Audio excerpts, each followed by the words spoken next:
France Bleu 107.1, on est bien ensemble. France Bleu, France Bleu 107.1. Roue libre, le Mag Vélo sur France Bleu 107.1. Jamais le plaisir n'est aussi grand d'être en roue libre que le week-end avec vous toutes, vous tous sur France Bleu 107.1 à Paris. Un vélo au quotidien, un vélo pour tous les usages. Alors tous les samedis, tous les dimanches, je suis en compagnie d'Abel Guggenheim. Bonjour Abel. Bonjour Mickaël. Membre du comité directeur de la FUB, la Fédération des usagers de la bicyclette. Ensemble au programme aujourd'hui, nous allons revenir comme chaque semaine sur du vélo passion. La passion d'un homme parisien, cycliste artiste qui partage un regard dans un très beau livre aux éditions Tana. J'avais promis de vous en parler hier. Ce sera donc finalement aujourd'hui. Rendez-vous dans 10 minutes après l'info vélo.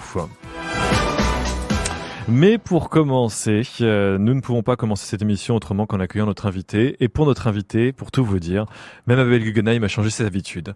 Ce matin, il n'est pas venu à vélo. Oui, c'est vrai, je suis venu en RER parce que je voulais terminer ce bouquin. Et c'est vrai que c'est un des avantages du RER. Du RER des transports en commun sur le vélo. Donc je voulais le terminer, je suis venu en RER. Alors en effet, aujourd'hui, avec nous, un chercheur au CNRS, il vient de signer aux éditions L'Harmattan Les embarras de Paris ou l'illusion techniciste de la politique parisienne de déplacement. Bonjour Julien Demade. Bonjour.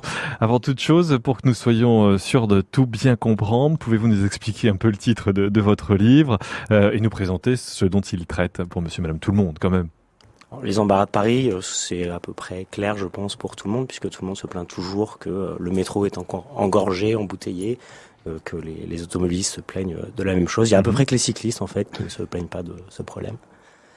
L'illusion techniciste, pourquoi ? Parce que la politique parisienne des déplacements, depuis des décennies, est centrée sur deux piliers qui sont les transports en commun de type ferré, donc des systèmes techniques très compliqués qui tombent parfois en panne. Et puis l'autre pilier, c'est la circulation automobile. Donc là aussi, à la fois un objet technique compliqué en lui-même, mais en plus sa gestion, la gestion de la voirie très compliquée. D'accord. Et pourquoi une illusion ? Parce que l'essentiel des déplacements aujourd'hui à Paris ne se fait ni par l'un ni par l'autre de ces modes de déplacement, mais se fait par la marche. Et pourquoi l'illusion techniciste ? Parce que le mode qui permet de plus en plus aujourd'hui, qui va de plus en plus permettre de résoudre les encombrements automobiles et l'engorgement du métro, c'est le vélo, un objet technique extrêmement simple. Alors justement, si vous êtes avec nous dans Roue Libre, c'est que tout commence toujours par la 4e de couverture, ce qu'on appelle aussi le résumé. Et nous avons pu y lire, si je vous cite, que je retrouve la ligne exacte. Or, si le vélo est parti de rien, sa croissance fulgurante est en train d'en faire un acteur majeur des transports parisiens. Sous moins de 10 ans, il assurera plus de déplacements que la voiture. Ainsi pourra-t-on éviter au métro la thrombose, aux Parisiens l'asphyxie et pacifier des rues où l'automobile, au plus grand bénéfice des piétons, n'aura plus qu'une part secondaire. Le vélo, vaccin justement aux embarras de Paris ? Alors le vélo aujourd'hui, c'est représente un tiers des déplacements en automobile, donc c'est déjà un acteur qui est devenu tout sauf mineur, alors que le début de sa croissance date des années 90. Et cette croissance, elle était très forte dans les années 90 et les années 2000, elle le reste. Et comme aujourd'hui, on est arrivé déjà à un volume de déplacement à vélo qui est devenu important, comme cette croissance reste aussi forte, ça veut dire qu'effectivement, dans les années 2020, si la tendance actuelle se poursuit, il y aura plus de déplacements à vélo dans Paris que de déplacements en automobile, c'est-à-dire qu'on passe d'un monde à un autre. Julien Demade, vous, le chercheur au CNRS, comment vous en arrivez autour de ce livre à parler du vélo, entre autres, à parler de Paris et de ses problèmes ? C'est en fait parce que je suis tombé dans les statistiques liées au déplacement parisien, qui montrait des choses qui me paraissaient très différentes à la fois du discours qui est généralement tenu à propos des déplacements parisiens et très différentes aussi des politiques qui sont menées à propos de ces déplacements. Alors justement, qu'est-ce qu'on dit et quelle est la réalité ? Alors la représentation classique, c'est que effectivement il y a un mode essentiel et qui a plein de problèmes, c'est l'automobile, et qu'on peut pas notamment aller trop à l'encontre de l'automobile puisque c'est notamment le moyen de déplacement des gens qui travaillent. Que par ailleurs il y a aussi les problèmes des transports en commun, et puis enfin il y a des modes de déplacement dont on parle très peu, la marche et le vélo, et qui de toute façon sont des modes de déplacement pas sérieux. On va pas travailler à vélo. En fait, c'est exactement le contraire. Le vélo est beaucoup plus utilisé pour aller travailler que la voiture. Voilà, ça c'est un constat. Abel Guenheim, vous avez lu ce livre jusqu'à ce matin dans les transports en commun. Oui, alors effectivement, c'est très très spectaculaire. C'est-à-dire que ce que Julien Demade montre bien dans ce qu'il y a, c'est que la croissance du vélo depuis 20 ans à peu près, elle est extrêmement spectaculaire, elle est exponentielle, et surtout qu'elle est plus importante, beaucoup plus importante même, que la croissance des aménagements qui sont faits pour le vélo, aussi bien en termes de circulation que de stationnement.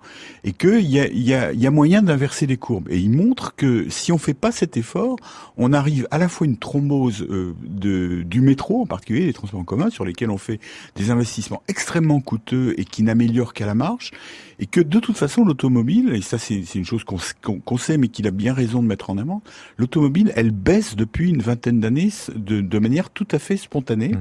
Ce que les gens n'arrivent pas à croire, mais ce qui est une réalité. C'est amusant d'ailleurs quand on regarde le livre, il y a quelques images pour illustrer votre propos, parce que parfois des images parlent plus que des chiffres, surtout pour monsieur et madame tout le monde, et pour beaucoup de gens d'ailleurs. On voit des grandes places parisiennes envahies par la voiture, des parkings finalement, qui ont été rendus à la population.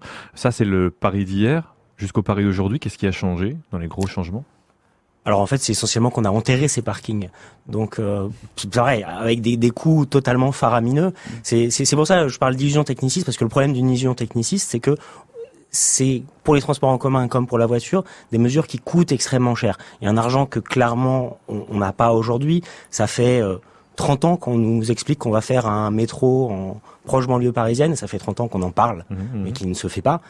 Alors qu'une politique axée sur le vélo ne coûte à peu près rien, est extrêmement rapide à mettre en place et permettrait de résoudre l'un et l'autre problème. Donc ça, ce sont les leçons à tirer d'hier à aujourd'hui ? Oui, enfin alors les leçons, c'est les leçons à tirer des évolutions qui ont été faites par les Parisiens et par les banlieusards dans leur façon de se déplacer. Parce que les politiques, elles, n'ont pas suivi. En gros, ce sont les techniciens qui décident sans prendre en compte le citoyen ? Si je schématise, caricature un peu peut-être ? Il me semble pas. Il me semble que le problème, c'est que nous tous, nous avons une représentation imaginaire de la façon dont nous nous déplaçons qui ne correspond pas à notre pratique. On a toujours l'impression qu'on se déplace beaucoup plus en transport en commun ou en voiture que à pied ou à vélo. Alors que, simplement pour les Parisiens, la majorité d'entre eux ne possèdent pas de voiture, donc se déplacent pas en voiture. On est d'accord. Abel Guenheim. Oui, on a déjà été amené à le dire plusieurs fois dans cette émission, mais il faut pas oublier que la croissance importante du vélo à Paris, elle s'est faite après les grèves des transports en commun et après l'introduction de Vélib. C'est-à-dire que chaque fois qu'on a réussi dans la pratique à mettre des Parisiens sur des selles de vélo, en les forçant un petit peu, c'est-à-dire à lutter contre leur imaginaire, les idées toutes faites qu'ils avaient, on a réussi à leur prouver que le vélo c'était un moyen de transport qui avait énormément d'avantages. Donc il y a aucune raison qu'on n'y arrive pas par une politique vraiment volontariste qui n'est effectivement, et Julien Demade le montre bien, pas du tout le cas actuellement. D'accord. Alors justement, Julien, quelles erreurs sommes-nous actuellement en train de commettre ou de continuer de commettre ? Alors justement, de ne pas reconnaître l'ampleur de cette croissance du vélo. Et de penser que parce qu'on fait des aménagements, il y a des aménagements qui ont été faits depuis les années 90, des aménagements qui sont importants, simplement ils ne sont pas du tout à la hauteur de la croissance du vélo. Par exemple, ce qui a été fait place de la République, donc tout le monde s'est accordé à dire que ça avait été un réaménagement spectaculaire et tout à fait réussi, ça a simplement consisté sur la place de la République à inverser le rapport de la chaussée automobile et des trottoirs ou des espaces cyclables. Et c'est quelque chose qui a été fait place de la République, mais qu'il faudrait faire dans tout Paris, puisque ça correspond aux parts de ces modes de déplacement. Quid de la place de la banlieue dans tout ça ? Alors, à chaque fois, je n'ai pas précisé, mais en fait, à chaque fois, je parle des déplacements des Parisiens et des banlieusards dans Paris. Et les banlieusards, c'est pareil, on a toujours l'impression que les banlieusards viennent nécessairement en voiture dans Paris, alors que les banlieusards viennent aujourd'hui, avant tout, en transport en commun et dans des transports en commun, et ce sont les lignes qui sont les plus encombrées, typiquement la ligne 13. Ouais. Et c'est pareil, et également les transports en commun qu'ils empruntent dans Paris. Il y a toute une partie des déplacements des banlieusards vers Paris ou des Parisiens vers la banlieue, parce qu'il y a aussi bien des Parisiens qui vont travailler en banlieue, qui pourraient s'effectuer à vélo. Qui pourraient s'effectuer à vélo si toutes les portes de Paris aujourd'hui n'étaient pas organisées en fonction du périphérique, c'est-à-dire de façon strictement autoroutière et donc de façon strictement intraversable à vélo. Bon, qu'ajouter à cela ? Rien. On va rester ensemble sur France Bleu 107.1 avec Julien Demade dans la suite d'Eurolibre, chercheur au CNRS et auteur aux éditions L'Harmattan, donc de Les Embarras de Paris, l'illusion techniciste de la politique parisienne de déplacement, qui continue donc de nous éclairer sur ces déplacements dans la capitale, sur les embarras de Paris. Mais pour l'heure, voici l'actu du cycle. Le journal du vélo. Après une première réussie l'été dernier, Google lance les heures magiques d'automne, édition 2. Comme dans la première édition, le géant du web propose des activités nocturnes pour redécouvrir Paris, mais à l'initiative des Parisiens eux-mêmes et de partenaires, dont la mairie d'ailleurs. Pour participer, c'est très simple, sur les réseaux sociaux et les sites des partenaires, vous découvrez les différentes opérations, les initiatives et les projets qui sont proposés chaque soir à partir de 19h. Un site mobile est même disponible avec les informations utiles. Au total, 31 nuits de plaisir, et parmi les activités proposées, alors il y a des concerts, des expériences sonores ou encore samedi prochain, le 24 octobre, la traversée de Paris en vélo et en lumière, tant qu'à faire, avec des accessoires mis à votre disposition. De quoi réjouir les fous de la pédale. Je vois Abel qui est intéressé, semble-t-il. Je note. On en parlera juste après. Vous pourrez trouver toutes les infos sur Twitter, notamment hashtag heure au pluriel magique, au pluriel, pour suivre les infos, ou sinon vous tapez les heures magiques dans Google. La sortie vélo, c'est donc le 24 octobre, samedi prochain. En Amérique centrale, que ce soit pour le sport, le moyen de transport ou le véritable outil de travail, le vélo s'impose de plus en plus dans les rues congestionnées des villes. Et ce, malgré les dangers de la circulation automobile qui n'ont rien à voir avec la vie parisienne, on en parlait avec Julien Demade, ou des grandes villes françaises. Des rues encombrées, polluées, où les cyclistes pédalent chaque jour au rythme des coups de klaxon et des insultes, des piétons imprudents ou des coups de volant intempestifs. Et tout ça sans parler des bus qui grillent même les feux rouges, sans prendre en compte les cyclistes. Le combat des cyclistes d'Amérique centrale est donc simple. Ils se battent pour que les voies urbaines leur soient réservées, ou du moins une partie. Ainsi, à travers le pays, des associations militent, se réunissent, même la nuit, avec pour objectif, je cite, de faire prendre conscience que c'est plus économique de se déplacer en vélo. On profite plus de la ville et surtout on ne pollue pas, comme l'expliquait à l'AFP Javier Romero, le représentant d'une association de San Salvador, dont les virées nocturnes avec casques colorés rassemblent jusqu'à 800 participants. Ils font face à des centaines de milliers d'automobilistes qui, dans toutes les villes, leur sont trop souvent mortels. Honduras, 134 morts depuis le début de l'année, selon la police. Le pays d'Amérique centrale le plus meurtrier pour les cyclistes. Costa Rica, 17 décès selon les autorités, 27 selon les associations. Et le Panama, 14 selon la police. Pour les cyclistes de ces pays, pas question de faire porter le casque aux enfants, mais tout simplement réduire la place de la voiture. Et pour terminer, une info pratique, des sièges de vélo pour bébé Between, marque du groupe Decathlon, sont concernés par une procédure de rappel. Alors si vous en avez acheté pour transporter vos enfants sur votre vélo, un du modèle notamment Between Stippy Cadre, entre le 14 avril et le 21 août 2015, il ne doit plus être utilisé en raison d'un risque de défectuosité des sangles d'attache pouvant entraîner la chute de l'enfant. Oui, quand même.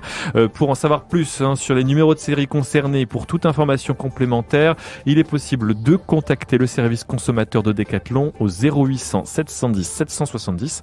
0800 710 770. C'est ouvert par contre du lundi au samedi de 9h à 20h, donc appelez qu'à partir de demain matin 9h si vous êtes concerné par ces porte-vélos pour enfants. Julien Demade est avec nous, chercheur au CNRS, auteur aux éditions L'Harmattan de Les Embarras de Paris, l'illusion techniciste de la politique parisienne des déplacements. J'ai peur d'oublier un morceau à chaque fois. Que vous inspirent ces actualités Que cette illusion techniciste dont je parle à propos de Paris ne vaut pas du tout uniquement pour Paris, et que notamment dans les pays en développement, ou des pays où le vélo était encore fortement utilisé parce qu'il est très économique, parce qu'il est très simple.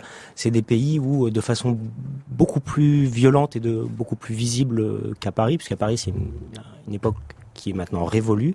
Les vélos et les piétons se voient littéralement exclus de la ville par tous les aménagements qu'on fait en faveur d'une automobile qui ne permet pas du tout d'y résoudre les problèmes de déplacement. On va en reparler ensemble dans les prochaines minutes. Pour le moment, je vous propose d'ouvrir notre page de la culture vélo. Roue libre, le Mag Vélo sur France Bleu 107.1.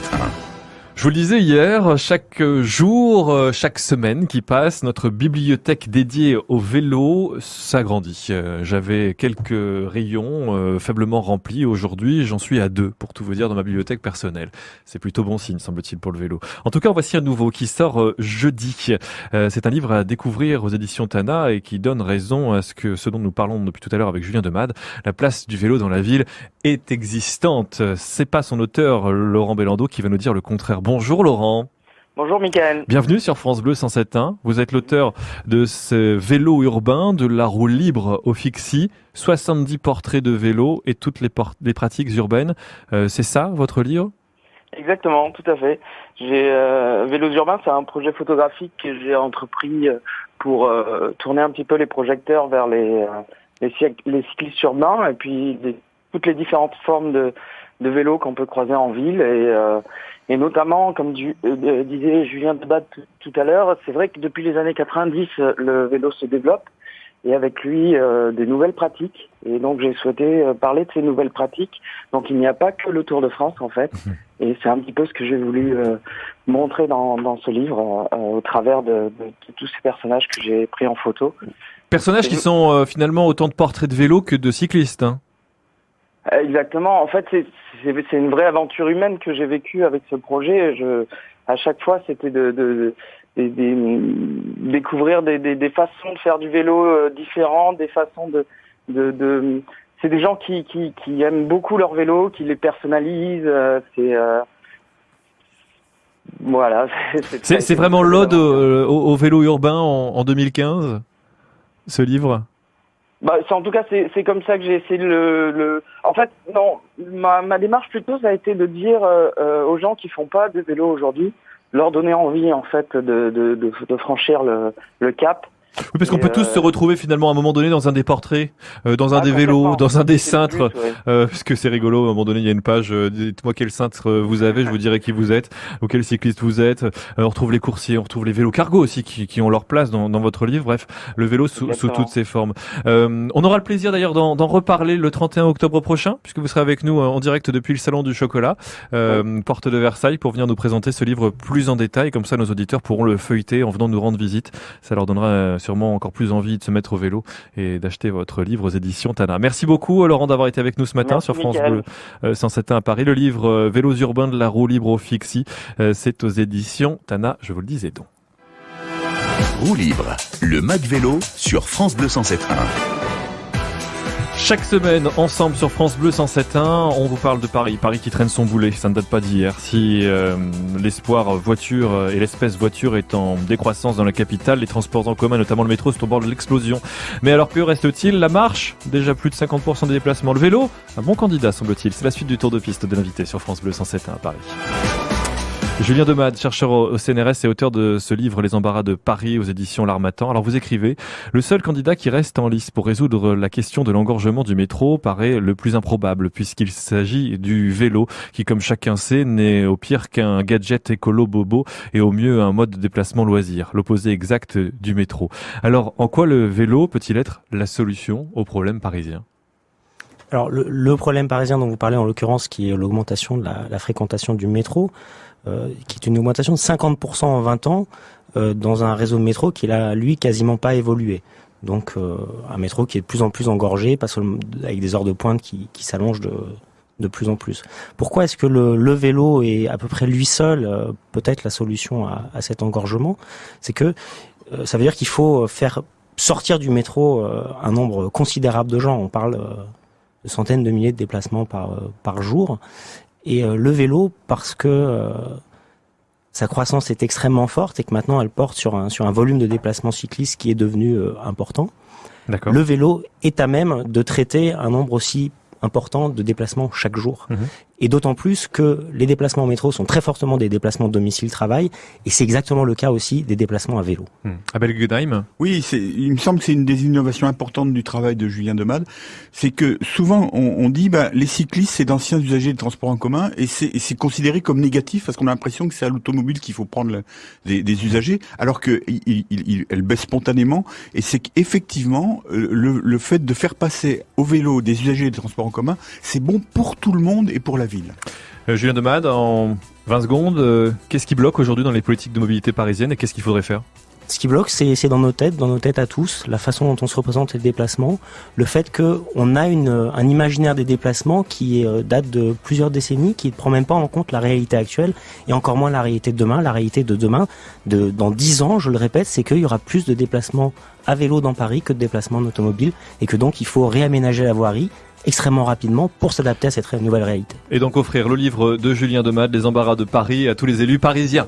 Voilà qui sera fait. Il faudra qu'ils se l'achètent. J'espère qu'ils nous écoutent. Certains d'entre eux le font, on le sait. Merci d'avoir été avec nous aujourd'hui. Roue libre à réécouter sur les réseaux sociaux, sur francebleu.fr. Rendez-vous le week-end prochain pour de nouveaux numéros sur le vélo, entre vélo outils d'apprentissage de la sécurité routière et vélo école.